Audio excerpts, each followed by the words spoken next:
बोलिए श्री रामचंद्र भगवान की जय, श्री गुरु महाराज की जय।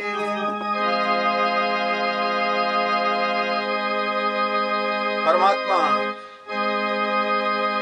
प्रेम के ही वशीभूत हैं। जहाँ प्रेम है वहाँ परमात्मा है। वो परमात्मा के प्रति प्रेम है तो ही आप परमात्मा की, ईश्वर की भक्ति प्राप्त कर सकते हैं। क्योंकि कई ऐसे प्रमाण हैं कि भगवान प्रेम के वशीभूत हैं।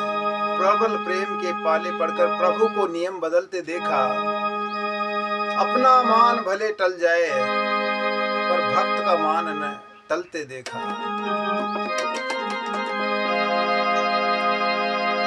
कहा है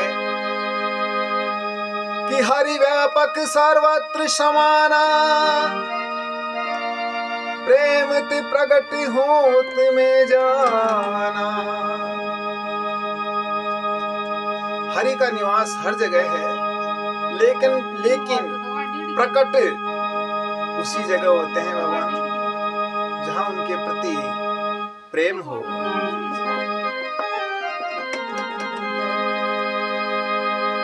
एक समय भगवान श्री कृष्ण विदुर जी के यहाँ चले जाते हैं।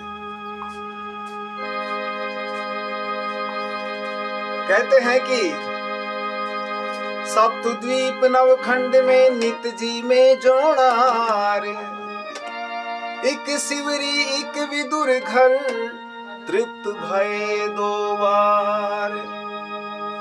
भगवान श्री कृष्ण एक समय विदुर जी के यहाँ चले जाते हैं। नहीं स्वीकार करते हैं निमंत्रण नृप सुयोधन का। विदुर के घर पहुंच करके भोग छिलकों का लगाते हैं। न जाने कौन से गुण पर दयानिधि रीझ जाते हैं। तो प्रभु एक समय विदुर जी के यहाँ चले जाते हैं। उस समय विदुर जी नहीं थे, विदुरानी जी थी। तो भगवान के पधारते ही वो इतनी भाव विभोर हो उठी कि मेरे घर भगवान श्री कृष्ण पधारे हैं, किस प्रकार से इनकी सेवा की जाए, किस प्रकार से इनकी मेहमानबाजी की जाए। तो वो बड़े प्रेम से एक टोकरी में केले लेकर आती है और भगवान श्री कृष्ण को विराजमान सिंहासन पर विराजमान करके, जैसा भी उनके पास में जैसी व्यवस्था थी, और कहा कि लीजिए प्रभु मैं आपकी कुछ सेवा करना चाहती हूँ। तो वो भगवान श्री कृष्ण के प्रेम में इतनी भाव विभोर हो उठी कि उसको ये भी पता नहीं रहा कि वो भगवान को क्या खिला रही है। यानी कि जो केले लेकर आई थी टोकरी में, वो केलों को छिल छिल कर गिरी को तो नीचे डाल रही है और छिलके खिला रही है। तो विदुरानी जी को ये भी पता नहीं रहा कि मैं भगवान को गिरी खिला रही हूँ या छिलके खिला रही हूँ, और पूछ हो रही है कि प्रभु कैसे लगे। तो भगवान श्री कृष्ण कहने लगे, बोले बहुत अच्छे। इतने में विदुर जी आ जाते हैं और जब वो दृश्य देखते हैं तो विदुर जी मन में मुस्कुराने लगे। बोले आज इसको ये क्या हो गया है। तो पास में आकर विदुरानी जी से कुछ क्रोधित होकर कहने लगे, अरे बोले तेरी इस बुद्धि को क्या हो गया आज, जो भगवान श्री कृष्ण को छिलके खिला रही है, गिरी को तो नीचे डाल रही है, छिलके खिला रही है, ना तुझे अपने स्वयं की सुधि है, तेरी मति को क्या हो गया। लगता है आज तेरा दिमाग स्थिर नहीं है, ला मुझे दे। तो विदुर जी केलों की टोकरी को अपने हाथ में ले लेते हैं और बड़ी चतुराई से केलों को छिल छिल कर गिरी को भगवान को खिला रहे हैं, अर्पण कर रहे हैं। लेकिन भगवान श्री कृष्ण कहने लगे, बोले विदुर जी आप बड़ी चतुराई से, बड़े अच्छे ढंग से हमें ये केले खिला रहे हैं छिल छिल कर, लेकिन जो पहले आनंद आ रहा था, जो स्वाद पहले आ रहा था, वो अब नहीं आ रहा। क्योंकि बासे कूसे रूखे सूखे, हम तो विदुर हैं प्रेम के भूखे। हमें चतुराई नहीं चाहिए, हमें तो प्रेम चाहिए। वो विदुरानी जी का प्रेम ही ऐसा था। तो जो पहले आनंद आ रहा था, बोले अब आनंद नहीं आ रहा है। इस प्रकार से भगवान श्री कृष्ण ने विदुरानी जी के हाथ से छिलके खाए। ये प्रेम का ही परिणाम था। विदुरानी जी का भगवान के प्रति प्रेम था, तो उन्होंने छिलके खाए।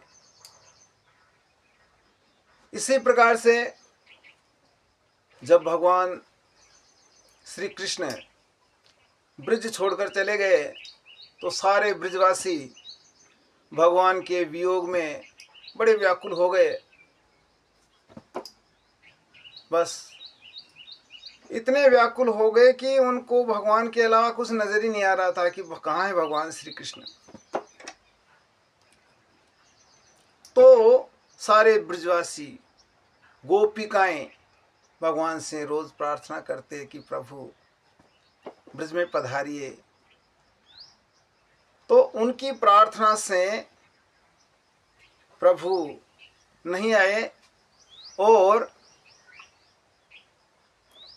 द्रौपदी की पुकार पर जब दुशासन चीर हरण कर रहा था, तो तुरंत वहां पहुंच गए कि तार तार में तार है, तार तार में तार, तार तार में रम रहे, देखो कृष्ण मुरार। द्रौपदी की वो साड़ी इतनी बढ़ गई कि स्वयं दुशासन भी सोचने लगा कि ये क्या कारण है कि सारी मध्य नारी है या नारी मध्य सारी है, सारी ही की नारी है या नारी ही की सारी है। तो भगवान श्री कृष्ण ने द्रौपदी की लाज बचाई। उसी प्रकार से भगवान श्री राम ने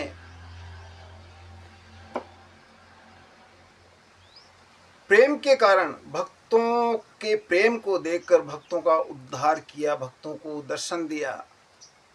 जब भगवान श्री राम को 14 वर्ष का वनवास लगा,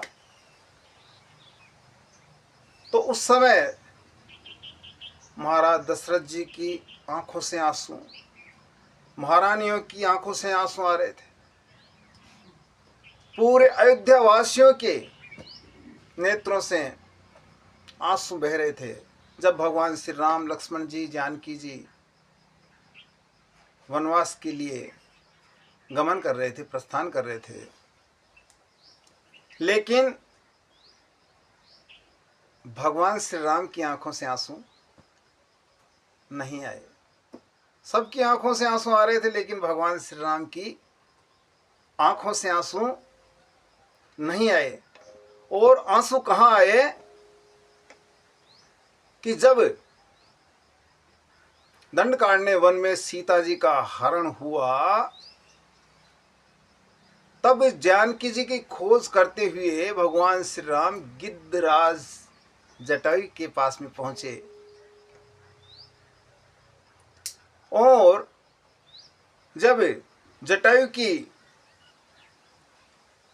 घायल अवस्था देखी, तो भगवान श्री राम ने पूछा कि हे तात, तुम्हारी ये दशा किसने की? तो गिद्धराज जटायु ने कहा कि हे प्रभु, कि नाथ दशानन यही गति कीनी, तेई खल जन के सुता हर लीनी। हे प्रभु, मेरी ये दशा दशानन रावण ने की है कि हे प्रभु, ले दक्षिण दिश गयो गोसाई, बिलपति अति कुरूरी की नाई। और वही दशानन रावण दक्षिण दिशा में जानकी जी का हरण करके ले गया है। और ये प्रभु, मैंने अपने प्राण भी अब तक आपके दर्शनों के लिए ही इस शरीर में रख रखे थे। तो भगवान श्री राम के उस समय आंसू आ गए, यानी कि जब वनवास लगा, अयोध्या छोड़कर आए, तो माता पिताओं की वेदनाओं पर भी प्रभु श्री राम के आंसू नहीं आए, लेकिन गिद्धराज जटायु के मरने पर उनकी आंखों से आंसू टपकने लग गए कि गिद्धराज के मरने पर इतने रोए राम, निज हाथों क्रिया करी पहुंचाए निज धाम। भगवान श्री राम कहने लगे कि हे गिद्धराज, आपने मेरे लिए अपने प्राण त्याग रहे हैं, अपने प्राणों को त्याग रहे हो आप, मैं आपको क्या दूं?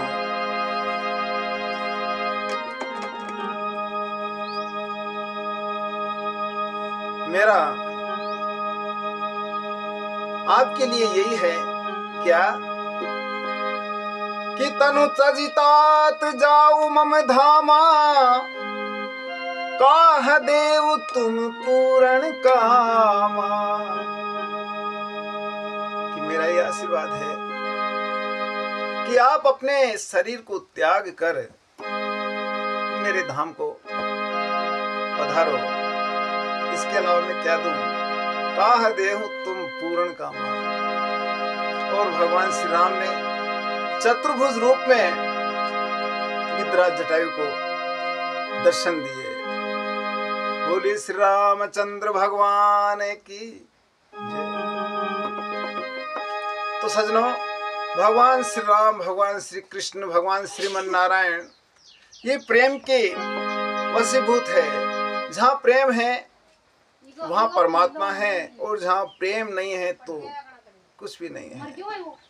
इसलिए सभी